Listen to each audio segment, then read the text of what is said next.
Hi, this is Zak Mir with the Bulletin Board Heroes here at Zak's Traders Cafe for Wednesday, the 14th of June.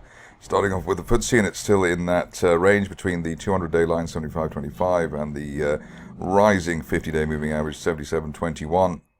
There is some resistance, obviously, from the old April support there, 76.30 or so. So we need an end-of-day close above that, which hopefully we'll get sometime this week. RSI still below neutral 50 at 45, so if you're cautious, you'll be waiting for both that to get to 50 and the market to get above 76.30. Above the 50-day moving average 77.21, we're looking for a potential assault on the 8,000 plus area. Best case scenario target over the course of the summer would be up to 83.50, an unlikely target at the top of that rising August trend channel.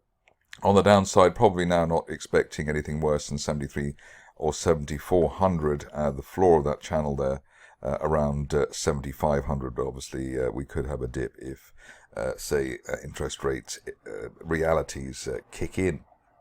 Moving on to the DAX, and here a much more sprightly market. We gapped up at the turn of the week, and we are heading higher, well above 16,000 now, looking for an end of day close above 16,300 to potentially get us up to the top of that rising September trend channel at 17,200 as soon as the end of next month.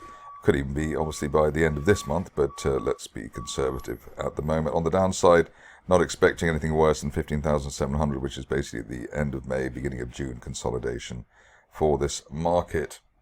Moving along to the Dow, and here we were waiting and hoping for the market to get through the main April 2022 resistance line, which I will try and show here, which has been a block on progress until this week. That line broken at 33,000, we'll call it 34,000 basically. Initial target here up to the top of that, up to that March resistance line projection, 34,800.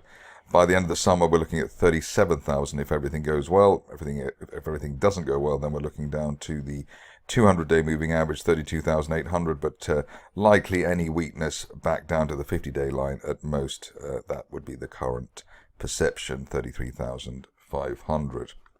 On to Bitcoin, which has been in the wars with the authorities on the warpath. Here we've got a range between the old August, February resistance, 25,000, and the late March support around 26,700.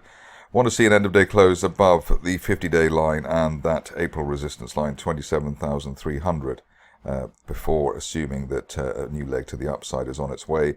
Worst case is probably that we head back down to the 200-day moving average area, 23,500, and that December uptrend line. You can see that the RSI is still early in the low 40s, so a lot of work to go there in terms of getting up to neutral 50 and giving us the confidence that the momentum on the upside has returned. On to the stocks, and apart from lots of companies raising money ahead of the summer holidays so that the powers that be can enjoy the summer holidays, we have not too many situations. One of the best, though, is Andrada.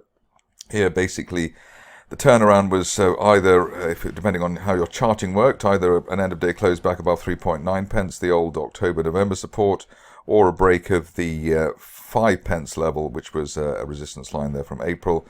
But since then, great progress. Looks as though the seller has been cleared, and that is shown up in the price trajectory at the moment.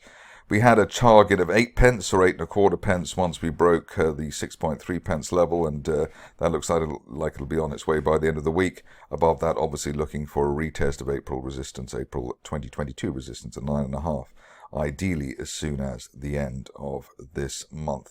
Upside valid while we're above 6.3, and ideally we don't even get back below the 7 pence level. On to the next contender, and it is Fentra. Here things looking a little bit better. We do need to break the 200-day moving average there at around 26.5 pence. If we can do that, then we are looking up to the top of that rising trend channel from August last year, as high as 35 pence as soon as the end of next month. But it'll be interesting to see whether we hold 25 and then can break that 200-day line relatively quickly.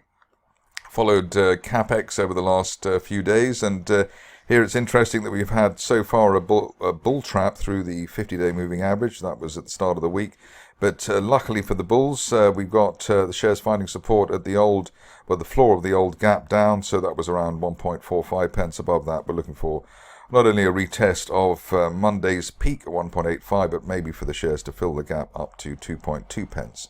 That would be, I think, quite a result if we could get that as soon as the end of this month. But end of day close back below 1.45 might signal that the rebound is a little bit of a false dawn. On to Clontarf, which is in a rising trend channel at the moment. Here, just trying to break that 50-day moving average around 0.12. If we can do that, we're looking for 0.2 pence as soon as the end of next month, and we're hoping that we won't have any price action sub the 0.1 pence level, which is the area of the 200-day line and the floor of that rising trend channel from back in September. Onto a stock which I haven't looked at for a little while, Longboat Energy, and here we've broken the 200-day not the 200-day moving average yet. We've broken a line of resistance from back at the beginning of last year. That was basically around 19 pence. Above that, we're looking for the top of the triangle there from December, as high as 33 pence by the end of next month. And all that's left to do is to break the 200-day line at 24 pence. You can see that we gapped up back at the beginning of last month, and we've never gone anywhere near the top of the gap there at 14 pence. It looks like a pretty strong chart over and above the fact that we've got a saucer-shaped turnaround there over the last few weeks. So that is quite impressive. So 33, 34 pence looks to be relatively well secured there while we're above 20. On to one of the stocks at the moment on a fundamental basis, Ondo. Here another RNS today, and the share is marginally up, but the view overall is that above 20 pence, or let's say 19 pence to be fussy, we're looking for an initial target here as high as 28 pence. Big picture target over the next 1 to 2 months, maybe as high as 40 pence, especially while we remain in the low 20s or above. Onto a stock which I'm glad to see is recovering. I thought the market treated it a little bit unfairly over the course of the beginning of the year. Here we've got a rising trend channel base on the Polarean chart, top of the channel there around the 39 pence level, almost up to the 200-day line there at 40, and we're expecting above 28 pence, which is recent resistance, early June and May resistance. Will head up to 40 pence, or the 40 pence area, as soon as the end of next month, and hopefully sooner. A stock which I look at occasionally is Rurelec.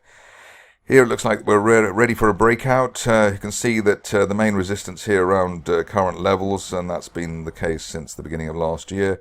If we look back and see what the trajectory is, so you can see that from April 2021, we've been in a broadening triangle, top of the triangle there as high as 1.2 pence, and hopefully we could see that over the next 1 to 2 months if we get a decent breakout. I suppose if you're cautious, you'd wait for an end of day or a weekly close above 0.7 to then confirm that we're on our way to 1 pence plus. Nice bounces for the RSI at neutral 50 or above over the course of the post-April period. Just a couple of stocks to go now. One is a rather esoteric choice. We've got Sancus lending, and here spike yesterday, breaking through the 200-day moving average around 1.37 and above the 200-day line.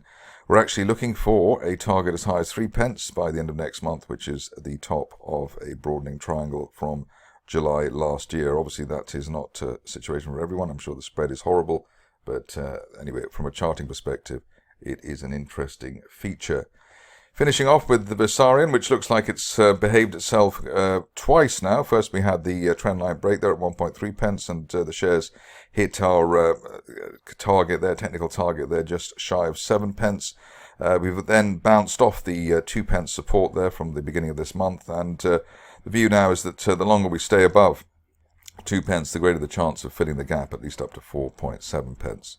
Over the next couple of weeks, but just watch out for that 2 pence level holding over the near term. That's it for me today. More updates tomorrow.